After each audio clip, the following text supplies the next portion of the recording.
BJP हटाओ, देश बचाओ, बीजेपी हटाओ, देश बचाओ, दांगाबाज गुंडाबाज बीजेपी के चाই না। China China.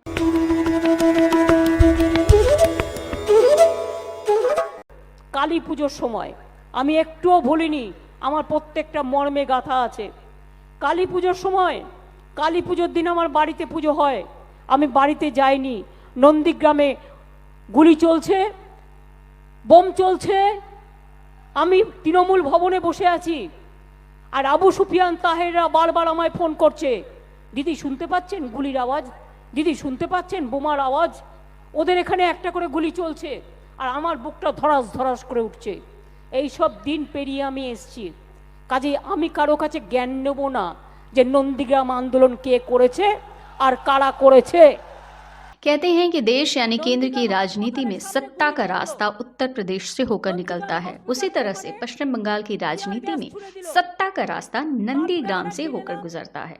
इस तथ्य को भगवाधारी दल के नेता अच्छी तरह से जानते और बूझते हैं, क्योंकि एक दशक पहले नंदीग्राम को ही मुद्दा बनाकर ममता ने वाम मोर्चा का किला ध्वस्त किया था, और तब के मुख्यमंत्री बुद्धदेव भट्टाचार्य भी जादवपुर की अपनी सीट गंवा बैठे थे। तो ऐसे में बड़ा सवाल ये कि आगामी चुनाव में ममता का नंदीग्राम से भी चुनाव लड़ने के फैसले को किस रूप में देखा जाए। ভবানীপুরের মানুষ দুঃখ পেতে পারে, আমি দুঃখ দেব না, যদি ম্যানেজ করতে পারি ইজ ওকে। নন্দীগ্রামে আমি দাঁড়াবোই, আপনাদের আমি বলে গেলাম। এবং যেহেতু 2016 আগে এখানেই আমি অ্যানাউন্স করেছিলাম আমার প্রথম প্রার্থী, তাই আমার বিবেক আমাকে জাগ্রত করে বলল, ওরে নন্দীগ্রাম থেকেই অ্যানাউন্সটা কর, এটা তোদের সবচেয়ে লাকি জায়গা, এটা সবচেয়ে ভালো জায়গা, এটা সবচেয়ে পুণ্য জায়গা, সবচেয়ে পবিত্র জায়গা। মাগো তোমাদের অনেক প্রণাম, অনেক সালাম জানাই। আপনারা সকলে পায়ে পায়ে করে অনেক দূর দূরান্ত থেকে এসছেন মা, আপনাদের পাগুলোকে প্রণাম জানাই, আপনাদের পাগুলোকে সালাম জানাই। नंदीग्राम की अहमियत क्या है? क्या ये ममता का मास्टर स्ट्रोक है, या फिर एक सोची समझी रणनीति के तहत ममता नंदीग्राम आ रही हैं ताकि चुनाव मोदी वर्सेस ममता की जगह ममता वर्सेस शुभेंदु हो जाए? পয়সায় স্বাস্থ্যসাথী, বিনা পয়সায় চিকিৎসা, কৃষকদের জন্য এত तो आइए समझते हैं कि ममता के लिए नंदीग्राम इतना अहम क्यों है। ममता को किसी भी कीमत पर नंदीग्राम सीट क्यों चाहिए? दरअसल नंदीग्राम बंगाल की राजनीति में बदलाव का प्रतीक है। इसका इतिहास क्रांतिकारियों से जुड़ा है। आधुनिक भारत का यही एकमात्र इलाका है जिसे 2 बार आजादी मिली है। 1947 से पहले यहाँ के लोगों ने इस इलाके को अंग्रेजों से कुछ दिनों के लिए मुक्त करा लिया था। बदलाव का प्रतीक इसलिए क्योंकि एक दशक पहले ममता बनर्जी नंदीग्राम के बल पर ही सत्ता हासिल करने में कामयाब रही थी। साल 2006-7 की बात है। पश्चिम बंगाल के तत्कालीन मुख्यमंत्री बुद्धदेव भट्टाचार्य ने नंदीग्राम में इंडोनेशिया के सलीम ग्रुप को केमिकल हब बनाने के लिए 10,000 एकड़ जमीन देने का ऐलान कर दिया था। इस फैसले का जमकर विरोध हुआ। स्थानीय लोग अपनी जमीनें छोड़ने को तैयार नहीं थे, लेकिन बुद्धदेव अड़े रहे और अंततः बल प्रयोग से जमीन अधिग्रहण करने का आदेश दे दिया गया। इसके बाद शुभेंदु अधिकारी ने स्थानीय लोगों के साथ मिलकर आंदोलन शुरू कर दिया। 14 मार्च 2007 को पुलिस और स्थानीय लोगों के बीच हिंसक झड़प हुई, जिसमें 14 लोगों की जान चली गई। विधानसभा चुनाव में करारी शिकस्त झेलने वाली ममता बनर्जी ने मुद्दे को लपक लिया और खुद पुलिस बैरिकेडिंग को पार करती हुई नंदीग्राम पहुंच गई, जहां उन्होंने मां, माटी और मानुष का नारा दिया। ये नारा तब खूब चला। लाल झंडे के साथ जीने मरने की कस्में खाने वाले लोग भी इस नारे के साथ आकर खड़े हो गए। नंदीग्राम से चुनाव लड़ना ममता का मास्टर स्ट्रोक है या नहीं, ये तो आने वाला वक्त तय करेगा, लेकिन इतना तय मानिए कि ये ममता की सोची समझी रणनीति का हिस्सा जरूर है। अब तक बंगाल की राजनीति में मोदी वर्सेस ममता टॉप पर था, लेकिन अब सियासी लड़ाई ममता वर्सेस शुभेंदु की तरफ शिफ्ट हो गई है। हो सकता है ये बहुत दिनों तक ना रहे, लेकिन जब तक है तब तक निश्चित रूप से ममता के लिए लीडिंग एज है। ममता खुद भी चाहती थी कि ऐसा हो ताकि वो स्थानीय लोगों का समर्थन हासिल कर सके। वो अपने माँ, माटी और मानुष के नारे को खाद पानी दे सके। बंगाल की राजनीति के जानकारों का कहना है कि नंदीग्राम की जिद निश्चित रूप से ममता बनर्जी का मास्टर स्ट्रोक है।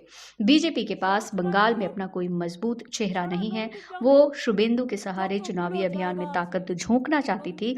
वहीं टीएमसी की कोशिश थी कि शुभेंदु को नंदीग्राम में रोक लिया जाए। इसमें वो बहुत हद तक कामयाब भी दिख रही है। ममता के इस फैसले के बाद भाजपा को नंदीग्राम में काफी मेहनत करनी पड़ेगी। शुभेंदु के साथ उसके टॉप लीडर्स को भी पूरे दमखम के साथ यहां उतरना पड़ेगा और इसका फायदा सीधे तौर पर ममता को मिलेगा, क्योंकि दूसरे इलाकों में भाजपा और शुभेंदु मजबूती से प्रचार नहीं कर सकेंगे। ये सवाल भी बार बार उठ रहा है कि ममता नंदीग्राम से भी चुनाव क्यों लड़ने जा रही हैं। दरअसल ममता बनर्जी चाहती हैं कि इस बार के चुनाव में नंदीग्राम फिर से केंद्र में रहे। शुभेंदु के गढ़ में उनके खिलाफ उतरकर ममता ये संदेश भी देना चाहती हैं कि वे किसी दबाव में नहीं हैं। इसके साथ ही एक बड़ी वजह ये भी है कि इस वक्त देश भर में किसान आंदोलन का मुद्दा गरमाया हुआ है। ऐसे में खुद को किसानों और मजदूरों का हितैषी साबित करने के लिए नंदीग्राम से बेहतर जमीन ममता को कहीं और नहीं मिलेगी। इस सब के साथ एक और सवाल था कि क्या भाजपा ध्रुवीकरण में कामयाब होगी, तो इसका जवाब होगा आशंका थी, लेकिन अब नहीं। ये पूरा इलाका मुस्लिम बहुल है। नंदीग्राम में 30% से ज्यादा मुस्लिम आबादी है।